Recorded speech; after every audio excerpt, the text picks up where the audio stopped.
سب سے زیادہ حسین ایمان کس کا ہے؟ حضور نے صحابہ سے پوچھا، صحابہ نے پہلا جواب دیا فرشتے۔ فرمایا وہ کیسے ایمان نہیں لائیں گے، وہ تو اپنے رب کے پاس ہے۔ پھر انہوں نے عرض کیا پھر رسول، وہ رسول کیسے ایمان نہ لائے، ان پر تو وہی ہوتی ہے۔ پھر ڈرتے ڈرتے کہا ہوگا پھر ہم ہیں، تم کیسے ایمان نہ لاتے جبکہ میں تمہارے مابین موجود ہوں؟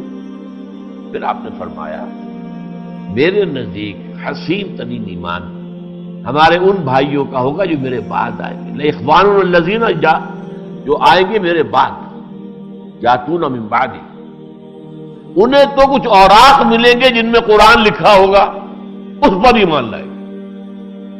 میں تو موجود نہیں ہوں گا کہ مجھے دیکھ کر یا میری باتیں سن کر ایمان لائیں، انہیں تو قرآن کے اوراق ملیں گے، ان سے ایمان لائیں گے۔ ان کا ایمان حسین ترین ہے۔ اب یہاں حسین ترین تو ایمان ان کا ہوا، لیکن افضل ترین ایمان کس کا ہے؟ صحابہ کا ہے۔ افضل اور ہے، حسین اور ہے۔ افضل ترین وہ تو یہ ہے، کہا گیا ہے کہ بڑے سے بڑے ولی اللہ کا ایمان بھی ادنا سے ادنا صحابی سے بھی کم تر ہے، کہ ادنا سے ادنا صحابی کا ایمان بھی بڑے سے بڑے ولی اللہ کے ایمان سے بڑھتا ہے۔ اور یہ صحیح ہے، صحابہ کے ایمان وہ شاید دیگر تھا، شاید دیگر تھا، اس کی نوعیت ہی اور تھی، لیکن حسین ترین ایمان حضور فرما رہے ہیں ہمارے ان بھائیوں کا ہوگا جو میرے بعد آئیں گے، انہیں میری صحبت تو نصیب نہیں ہوگی، میری زیارت نصیب نہیں ہوگی، ہاں انہیں اوراق ملیں گے جن میں کتاب اللہ موجود ہوگی، اس سے وہ ایمان لائیں گے۔ اللہ تعالی ہم سب کو ان میں سے بنائے، اس کتاب کے ساتھ ہمارا وہ تعلق ہو جائے تب نا، تو حسین ترین ایمان سے اللہ تعالی ہمیں نواز دے گا۔ اسی طریقے سے جہاد کا معاملہ ہے۔ آپ کو معلوم ہے میں نے کئی مرتبہ جہاد کی 3 منزلیں بیان کی، پھر ہر ایک کے اندر 3 سب سٹوریز ہیں، درمیانی منزلیں 9 ہیں۔ پہلی کیا ہے؟ نفس کے خلاف جہاد، اور 9ویں آخری کیا ہے؟ بالفعل جان ہتھیلی پر رکھ کر جنگ کے لیے، اللہ کے لیے قتال فی سبیل اللہ، یہ ہے 9ویں منزل۔ تو بلند ترین کون سی ہوئی؟ 9ویں۔ اہم ترین کون سی ہے؟ افضل ترین کون سی ہے؟ پہلی۔ حضور سے پوچھا گیا ای الجہاد افضل ہو یا رسول اللہ، اے اللہ کے رسول سب سے افضل جہاد کس کا ہے؟ فرمایا ان تجاہد نفسک فی طاعت اللہ، افضل ترین جہاد یہ ہے کہ تو اپنے نفس کے خلاف جہاد کرے اور اسے اللہ کا مطیع بنائے۔ افضل تو یہ ہے، ظاہر بات ہے پہلی منزل ہوگی تو دوسری بنے گی نا، دوسری ہوگی تو تیسری بنے گی، لیکن یہ پہلی 2 منزلیں طے کیے بغیر جو تیسری منزل پر کود جاتے ہیں، ان کا جہاد کیا ہوتا ہے؟ قتال کیا ہوتا ہے؟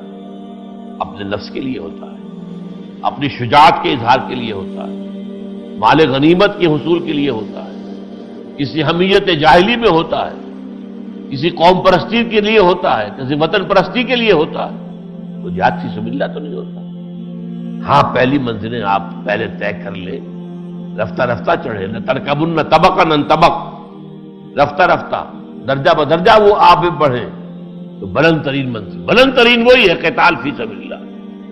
اس لیے فرمایا یہ اللہ کی محبوبیت کا مقام ہو جائے گا، جیسے یہاں بھی فرمایا ہے کہ جو میں اس سے محبت کرنے لگتا ہوں، جو نوافل کے ذریعے سے میری طرف تقرب اختیار کرتا ہے۔ اب ان دونوں چیزوں کو سمجھیے۔ دیکھیے جو پہلی طرح کا جو ہے، جو تصوف ہے یا تقرب الی اللہ ہے، سلوک ہے، اس میں کرامات نہیں ہوگی، یا ہوں گی تو بہت کم ہوں گی، نہ ہونے کے برابر ہوں گی۔ ان کے تذکرے آپ سنیں گے نہیں۔ صحابہ کرام سے کوئی کرامات زیادہ آپ سنتے ہیں کبھی؟ کرامات اولیاء اور اولیاء کے حالات و واقعات جس طریقے سے ان کی کرامات کا بیان ہوتا ہے، تفصیلات ہوتی ہیں، اگرچہ ان میں مبالغہ ہوتا ہے، ان میں جھوٹی روایات بھی ہیں، لیکن ہم قائل ہیں جیسے رسولوں کے لیے معجزات، ایسے ہی اولیاء اللہ کے لیے کرامات۔ اللہ تعالیٰ بعض چیزوں سے ان کی بزرگی ظاہر کر دیتا ہے کہ واقعی ان کا قرب ہے، اللہ کے ہاں کوئی مقام ہے، ظاہر کر دیتا ہے، لیکن یہ ان کے اپنے اختیار پہ نہیں ہوتا، نہ معجزہ نبی کے اختیار پہ ہے، معجزہ اللہ دکھاتا ہے۔ اللہ کی قدرت کا ظہور ہوتا ہے، وہ رسول کے اس سے نہیں ہوتا۔ قرآن مجید میں سورہ انعام میں موجود ہے۔ حضور کو بھی کبھی کبھی خیال ہو جاتا تھا، چونکہ قریش نے جو ہے ایک طرح سے سمجھیے کارنر کر دیا تھا حضور کو، اگر رسول ہو تو دکھاؤ یہ معجزہ، دکھاؤ آسمان پر چڑھ کر دکھاؤ، جیسے اور رسولوں نے معجزے دکھائے تھے۔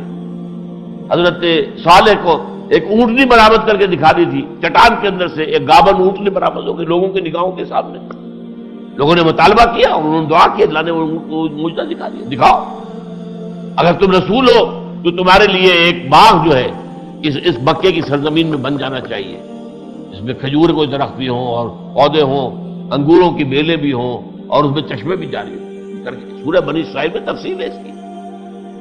لیکن یہ کہ حضور صلی اللہ علیہ وسلم کے دل میں بھی اب ظاہر بات ہے کہ حضور تو نہیں دکھا سکتے، اللہ تعالیٰ کے اختیار میں ہے۔ وہاں تو یہ کہا گیا کہ میں نے تم سے دعویٰ کہا کہ میں نے خدائی کا دعویٰ تو کیا ہی نہیں جو مجھ سے یہ مطالبے کر رہے ہو، میں نے تو صرف یہ کہا ما کنت الا بشر رسولا، میں تو بشر ہوں، رسول ہوں، ہاں میرے پر وحی آتی ہے، وہ وحی کا پیغام میں تمہیں پہنچا رہا ہوں، تو دعویٰ جس کا ہوتا ہے اس کے مطابق اس سے مطالبہ کرنا چاہیے تھا۔ لیکن بہرحال حضور کے بہت سے چاہنے والے بھی اس مطالبے کے آگے جو ہے انہوں نے ہتھیار ڈال دیے۔ حضور کے ایک پھوپھی زاد بھائی تھے، اگرچہ وہ ابھی ایمان تو نہیں لائے تھے لیکن حضور سے ہمدردی رکھتے تھے، دوستی رکھتے تھے، دلچسپی رکھتے تھے، آپ کی صحبت میں بھی آتے تھے۔ ایک روز ایسے ہی محفل میں قریش نے جب سارے مطالبے کیے، جب وہاں سے حضور واپس جانے لگے تو انہوں نے کہا کہ دیکھیے آج تو آپ کی قوم نے آپ پر حجت قائم کر دی ہے، آپ واقعی اگر رسول ہیں تو یہ معجزے دکھائیے، ان کی تو حجت آپ پر آ گئی۔ تو ذرا سوچیے کہ حضور کی جان کیسے شکنجے میں اللہ دکھاتا نہیں، اللہ کیوں نہیں دکھاتا؟ اس لیے کہ اللہ مہلت دینا چاہتا ہے، ایسا کھلا معجزہ دکھانے کے بعد قوم کو مہلت نہیں ملتی، پھر بھی ایمان نہ لائے تو برباد، تباہ، ختم۔ اللہ ابھی چاہتا تھا یہ قوم مہلت ملے، اس میں سے اور نکلے، ابھی اور مکھن ان میں سے آئے نکلے، اور اس کے بعد وہ جمعیت فراہم ہو جائے کہ باطل سے مقابلہ ہو سکے۔ تو اللہ تعالیٰ کے ایک فیصلہ یہ تھا کہ ہم نے دکھائیں گے، بلکہ ایسے بھی الفاظ آئے ہیں کہ اگر اے نبی آپ کے اندر قدرت ہے تو آسمان پر سیڑھی لگا لیجئے یا زمین میں کوئی سرنگ لگا لیجئے اور لے آئیے کوئی معجزہ، ہم معجزہ نہیں دکھائیں۔ یہ صورتحال ہے کہ معجزہ رسول کے اختیار میں نہیں ہوتا، البتہ اللہ دکھاتا ہے، تو معجزات کے ہم قائل ہیں۔ یہاں تو معجزات کا انکار کرنے والے موجود ہو گئے، سر سید احمد خان نے انکار کیا اور ان کے جو مکتبہ فکر کے لوگ ہیں سب انکاری ہیں، تو کرامات کو کہاں مانیں گے؟ لیکن ہم مانتے ہیں۔ اللہ تعالیٰ اپنے نیک بندوں کی بزرگی کو لوگوں پر ظاہر کرنے کے لیے، آشکارا کرنے کے لیے ان کے ذریعے سے ایسی چیزیں دکھا سکتا ہے، انہیں کشف ہو سکتا ہے۔ کشف کا معاملہ تو حضرت عمر کے ساتھ بھی ہوا رضی اللہ تعالیٰ عنہ، مشہور واقعہ کہ میدان جنگ جو ہے وہ تو شام میں ہے، حضرت ساریہ جو ہے وہاں کمانڈر ہیں، حضرت عمر خطبہ دے رہے ہیں مسجد منبر پر کھڑے ہوئے، لیکن اچانک کہتے یا ساریہ الی الجبل۔ اب یہاں لوگ حیران ہیں، یہ کیا کہہ دیا آپ نے؟ یہ خطبہ کے اندر دوران کوئی ربط کلام نہیں، کوئی بات نہیں، کوئی ساریہ یہاں موجود نہیں، یا ساریہ الی الجبل، پہاڑ کی طرف ہو جاؤ۔ وہ غلطی کر رہے تھے، ٹیکٹیکل جو ہے ان سے مسٹیک ہو رہی تھی، بجائے اس کے کہ پہاڑ کو اپنی پشت پر رکھے وہ کھلے میدان کی طرف جا رہے تھے جہاں پہ کہ انہیں گھیرا جا سکتا تھا۔